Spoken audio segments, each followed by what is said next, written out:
그레코 로만 시대에 남성이 추천서를 득하지 못하고 활동한다는 것은 수치였습니다. 마치 여성이 남편과 아들이 없이 사는 것과 똑같은 취급을 받았다라고 이야기하는 것을 보게 됩니다. 바울은 자신의 추천서 자천 문제가 항상 걸림돌이 되었던 것으로 보입니다.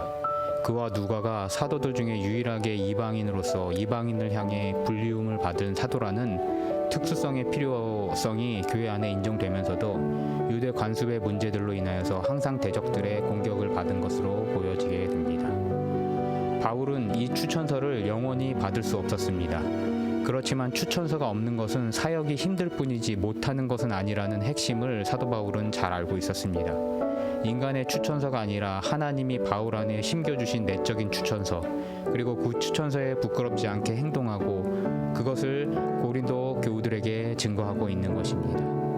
그것이 숨은 부끄러움과 속임으로 행하지 아니하며 말씀을 혼잡하게 하지 아니하고 양심에 대하여 스스로 추천한다라고는 바울의 선언이 오늘 나오게 되는 것입니다.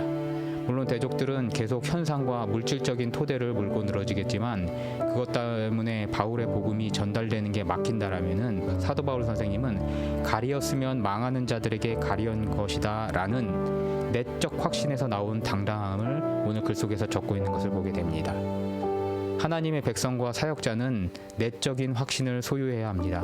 먹고 살 돈이 없어서 죽는 것이 아니라 예수 그리스도를 그리고 그 독생자를 보내신 하나님의 인도와 교통하시며 그 백성을 보살피시는 성령님을 힘있게 전하지 못함으로 인하여서 죽는 것이라는 것을 우리는 깨달아야 할 것입니다. 다음으로 사도 바울 선생님은요, 자신의 선교는 그 내적인 확신에 나온 결과이며 너희의 종으로 사역해서 나온 너희가 결국은 나의 물리적인 추천서의 토대라고 고백을 하고 있는 것을 보게 됩니다. 그래서 자신의 추천서는 그레코 로만적인 기준을 충족시키지 못하고 정말 효용적인 가치가 없어 보이지만 토기 지그라 안에 담긴 보배라는 주옥 같은 내적 확신에서 나온 그러한 열매의 확신을 표현하고 있는 것을 보게 됩니다. 물이 없는 사막에서는 수백 미터 밖에서도 물냄새를 맡을 수 있다라고 그렇게 이야기합니다. 우리가 맞이하고 있는 세상의 사람들과 교회 안에 지치고 힘든 형제들은요, 영적인 갈급함 속에서 생명의 강, 생수를 찾고 있는 사람들입니다. 우리 안에 보화가 있다라면은 그들은 그 질그릇을 깨고서라도 찾을 것이라는 것입니다. 그런데 우리 안에 보화가 지금 있습니까?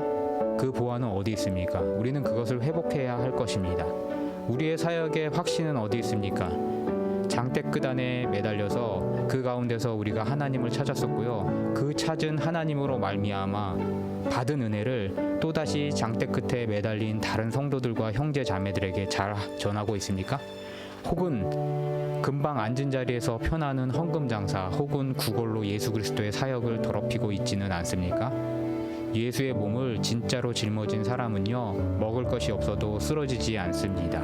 사방에 우겨싸임을 당하고 답답한 일을 당해도 낙심치 않는다라고 사도 바울은 고백하고 있습니다. 박해를 받아도 거꾸로 트림을 당하여도 천국을 소유한 것은 사람들은 바울 선생님이 8절부터 11절에서 이야기하는 것처럼 쓰러지지 않는다라고 고백하고 있다라는 것입니다.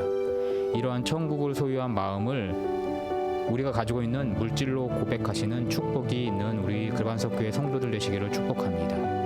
물질을 통하여서 가난한 형제를 돕고 객과 고아와 과부와 레위인, 사역자들에게 탁발하여 공동체성을 회복하시기를 축복합니다. 그 가운데 새로 채워지는 하나님의 은혜를 누리시는 그 반석교회 공동체 되시기를 주님의 이름으로 축복하면서 오늘 말씀을 마치도록 하겠습니다.